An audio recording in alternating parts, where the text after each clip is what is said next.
Hi, Mima here. In today's video, I'm going to talk about diet and toxins and specifically my experience with those and how I felt with those in regards to my symptoms with multiple sclerosis over the years, since being diagnosed in 1997.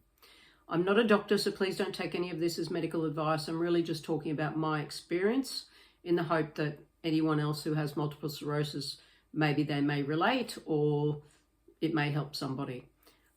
So I understand that everybody is different, everyone's conditions are different, everyone's bodies are different. So I'm not saying that necessarily what may have worked for me may work for you, but it's just a discussion that I thought was worth having. So as I said, I was diagnosed in 1997 and I really didn't try any specific diets until 2015. So between that period of 1997 and 2015, I was eating a standard American diet. I was drinking alcohol. So I was eating just the normal foods that everyone's eating today. And I really didn't have a good understanding of diet and how that relates to the body and inflammation. I had in the past used a ketogenic diet and I used that for weight loss, and ketogenic diets had always made me easily lose weight and also made me feel good, had lots of energy, and that was always great. In 2015, as I said, I had a really bad relapse with the transverse myelitis.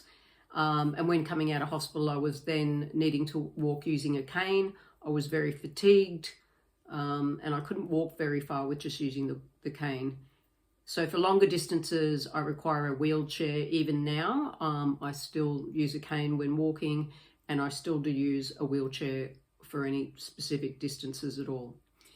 So in 2015, I had put on weight again. That seemed to be my yo-yo experience of specifically having MS relapses, getting fatigued, not being able to get up, not exercising, and having taken steroids to try and recover from the relapses, which then makes you crave food. So I'd put on weight. So when I started to feel a little better, and so that probably took me from 215 to 219 before I even felt like I could start to look at diet and start to look at trying to lose some weight. What I looked into was a preservative-free diet. So I did a bit of research, and certainly the research said that it would assist you with reducing inflammation in the body. So I learnt about that. I learned how to read food labels. I eliminated all sugar, any grains, anything basically that was not real food and that had any preservatives in it at all. So it was a fairly basic diet. And due to my fatigue and not being able to move around a lot, I decided I would also include intermittent fasting with that, so that I would have just one main meal at lunchtime, and I would intermittent fast so that I could lose the weight, because as I said, I wasn't really able to move around much. So that's what I did. I did a preservative-free diet, one meal a day, and intermittent fasting. So what that looked like is that I wouldn't have my main meal till about lunchtime. I had 100 grams of any type of meat and a massive salad to fill me up. And the only dressing I would use is olive oil, salt, and lemon juice. So lemon juice, salt, and olive oil. So that was all I used as a dressing. So they were my days. So I did that, certainly lost, I think I lost about 20 to 30 kilos maybe in the first year. So that came off quite well. I was feeling great. The pain reduction was amazing. So that was really good for reducing inflammation. I was feeling much, much better, getting much more energy. And then I got to the point where I was able to get in the pool and do a bit of exercise. So that was really helpful for me. I sort of felt like I stabilized out a little bit, so I wanted to try something else. And so then I decided to try a vegetarian diet, and I eliminated the meat, and I would only have salads. So that I still continued with the intermittent fasting because it seemed to work well for me. And I did that. So I had a vegetarian meal once a day. So that worked really well. And again, I still felt like I wanted to improve even more. So my walking had gotten better. I felt my mobility was getting much better. I was getting stronger, again, with being able to exercise, getting plenty of sunshine. Someone suggested to me that dairy doesn't work well with people with multiple sclerosis, so perhaps I should try eliminating the dairy. So I did that. That was the next thing I did. And again, I did actually notice a really good change and benefit in eliminating the dairy, and things continued to improve. So that was great, and I continued to do that. So then what happened, I went to the Tom Wellness Centre and decided to do a 21-day water fast, again, to try and improve the mobility even more. And I did the 21 days, and then we went on a refeed. Now, I did have fruit when I was doing the preservative-free diet, but when I moved into the vegetarian diet and the vegan diet, I actually eliminated fruit because I learned about insulin spiking, and I certainly didn't want to increase my inflammation, so I decided not to have the fruit. And that seemed to work good for me as well, because again, there's sugars in fruit, even though it's fructose, it still can cause inflammation. So I found being fruit-free that was actually better for me. So when I went to do the 21-day water fast, the refeed consisted of a fruit platter. I actually didn't feel too well after that, even though, like I say, everybody's different and everybody else was totally fine. I tended to cramp a little bit and didn't do too well. And so I wasn't feeling great on the salads and the fruit that I had at that time. I got back home, and obviously I love being vegan. I love being vegetarian. So I came back home and continued down that path. And what I found was, when I sat and had a salad, I was struggling to actually get up and walk, which was very unusual for me, because while doing the 21-day water fast, I was doing really well. Around the house, I had not been using my cane. I was feeling really strong. I was getting so many benefits from having done the water fast that I didn't really understand what was going on. I still don't understand what went on, to be honest. If I went out to lunch with a friend and I sat down and ate a salad, when I stood up, I could barely walk. Even with the cane, I was having to get someone on one side of me to get me back to the car. So it was really quite debilitating. So I knew I felt better when fasting, so I was trying to come to a resolution here. So a friend suggested that perhaps I look into the carnivore diet, because the carnivore diet, especially if you do the lion diet, which is just red meat, water and salt, it mimics a fasting diet because your body can still go into autophagy. So I decided to try that, and I did a month of lion diet, and I did feel amazing. I got a lot of feeling back in my left leg, and that was incredible. And I still think it's incredible. It's just that I only did it for 30 days because I found it quite difficult. So then I went on to the carnivore diet, which is eating anything that comes from an animal. Again, real food though. So, you can eat beef, lamb, chicken, pork, seafood, and you can eat butter.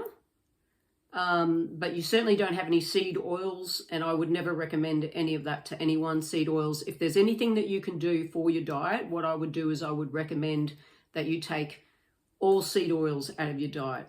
Go a preservative-free diet. And I do, like I said, I'm not a doctor, but if you've got MS, I would certainly recommend going preservative-free, cutting out all your sugars and all the other foods, and you will see a reduction in your inflammation. It will be amazing.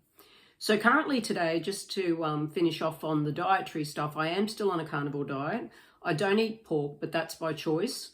I do eat grass-fed beef. I make sure it's grass-fed. If I eat eggs, they're pasture-raised eggs. And if I eat the butter, I will make sure it's grass-fed butter.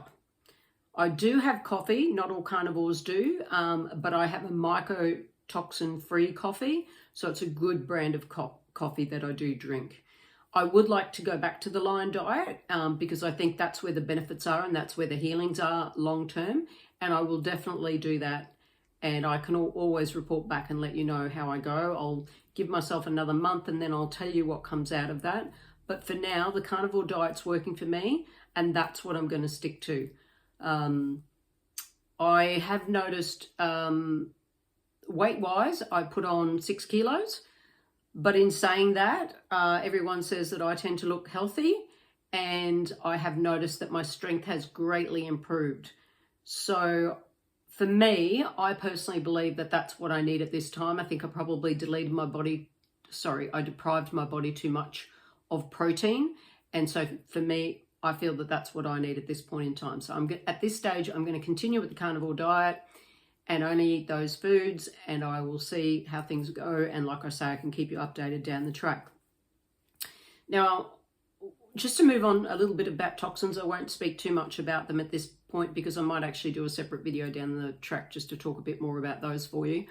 But in foods, it's really important that we do make sure our foods are not full of toxins and all these emulsifiers and all the additives, because they do greatly impact on us, especially when we've got medical conditions.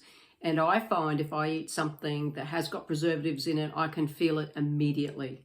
I will flare up. I can feel the inflammation in my body. So what I would say to you is probably try the preservative-free. And then if you do have something that's got preservatives in it or emulsifiers or colors, additives, whatever, just look at your body and see how you feel, because I think it's really important, especially when we have these autoimmune diseases, to actually look at the foods you're eating and understand your body and learn what works for you and what doesn't work for you. Because what might work for me may not work for you. So you really do need to look into that and see how you go. Because of finances, when I started the preservative-free, I couldn't always afford to buy organic. So what I would say to you, if that's you as well, make sure you get your fruits and your vegetables, and if you're going to eat fruits as well, wash them in bicarb soda and vinegar and water, soak them, just wash them, and hopefully that will get rid of as many toxins as possible. There are certain fruits and vegetables that they talk about that are, like they have the dirty dozen, which are quite bad, and then they have other toxins that aren't so bad. So in fruit and vegetables, I think avocado is one of the lower ones, probably because of the shell, but it would still have some pesticides and stuff in it. So you just have to look at that sort of stuff. There are also some washes that people sell where you can wash your fruit and vegetables in those to remove the pesticides and get the best advantage that you can. I also in the home swapped out of a lot of toxins, which I felt was really, really important. And as I say, I'll do another video on toxins so I can talk more in depth with them, tell you what I'm using in the house, and maybe how you can swap out little things that can benefit you down the track. So that's where I'm going to end the video today. Just like I say, that's my experience with diets. It might not necessarily be your experience, but if you want to give them a go, if you've got any questions, you can certainly comment and I can give you a bit more information on some of them. And with the toxins, and especially in your foods, they would be the major thing that I would remove as soon as you possibly can, and then certainly start removing what you can from the home. And as I say, I'll do another video on that with more depth, and I can tell you some of the brands I use, which would be beneficial. But I certainly saw a lot of difference and change by just removing those toxins from my house and on skincare and hair care and all that sort of stuff. And obviously with my foods now, because I'm carnivore, there are certainly no preservatives in my foods or any toxins. I'm buying direct from our cow, which is grass-fed beef. And I also, as I say, buy pasture-raised eggs, and everything that I buy is as clean as it possibly can be. Anyway, again, all the best. I hope that this helped in some way, and all love to you all, and all the best with your health journey. Thanks. Bye.